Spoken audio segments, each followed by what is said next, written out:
The big idea of this series is the bond is the marriage. The stronger the bond, the stronger the marriage, and therefore the more life-giving the marriage will be. We're talking about how the intimacy rope consists of 6 strands. Today we're going to talk briefly about the physical strand. We're also going to talk about the sexual strand. So first of all, the physical strand, they're not the same. So we all have been made by God to need affection. We need hugs. We need kisses. We need just to be close to each other. There's a law called the law of propinquity that states if we just spend time in the physical presence of another person, we're going to grow closer to them. It's important that we're physically together with our spouses, that we connect physically. Physical touch is like my number one love language. I tell my wife all the time, touch me again. That's what makes me feel loved.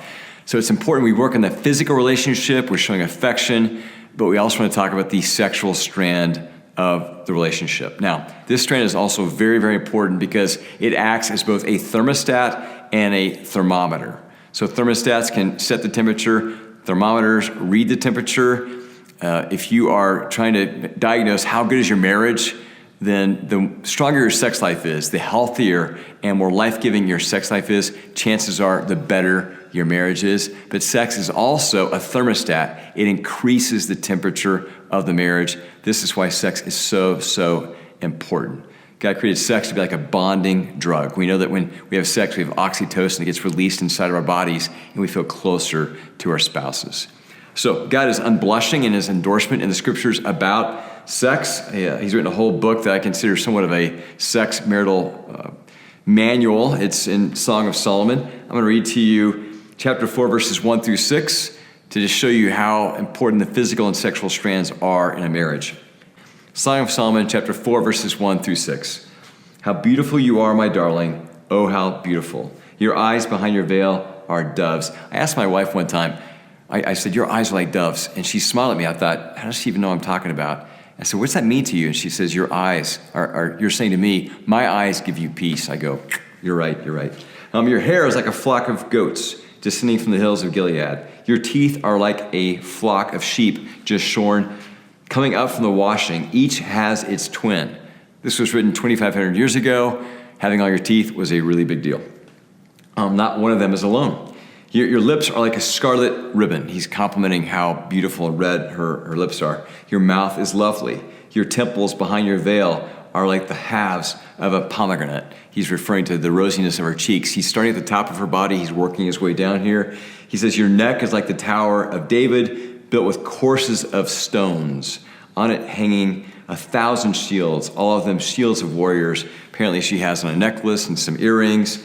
He says, your breasts are like 2 fawns, like twin fawns of a gazelle that browse among the lilies. It took me years to figure out what he's talking about there. And then I thought about petting zoos. What do you do at a petting zoo? Fawns, you pet them.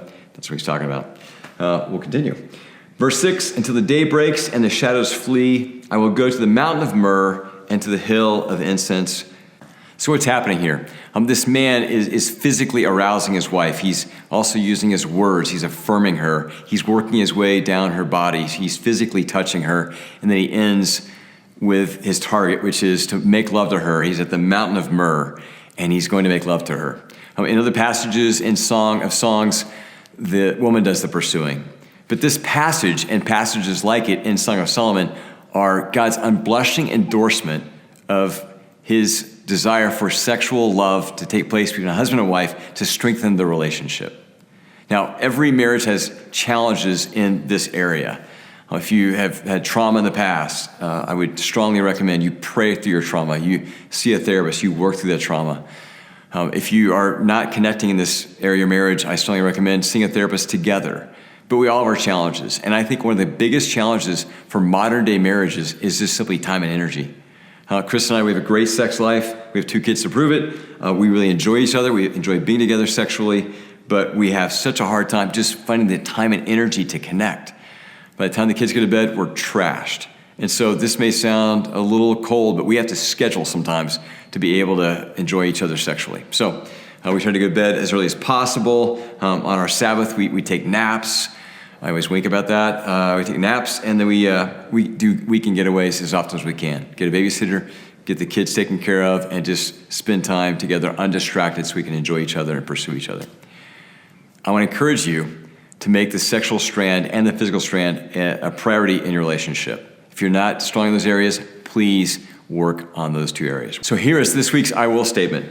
I will talk with my spouse about how we can improve our sex life. I will talk with my spouse about how we can improve our sex life. Because our sex life is like a thermostat and a thermometer. It sets the temperature of the marriage. It makes the marriage more hot. And it also tells us the temperature of our marriage. So I want to encourage you this week to have a conversation with your spouse about how you can improve your sex life.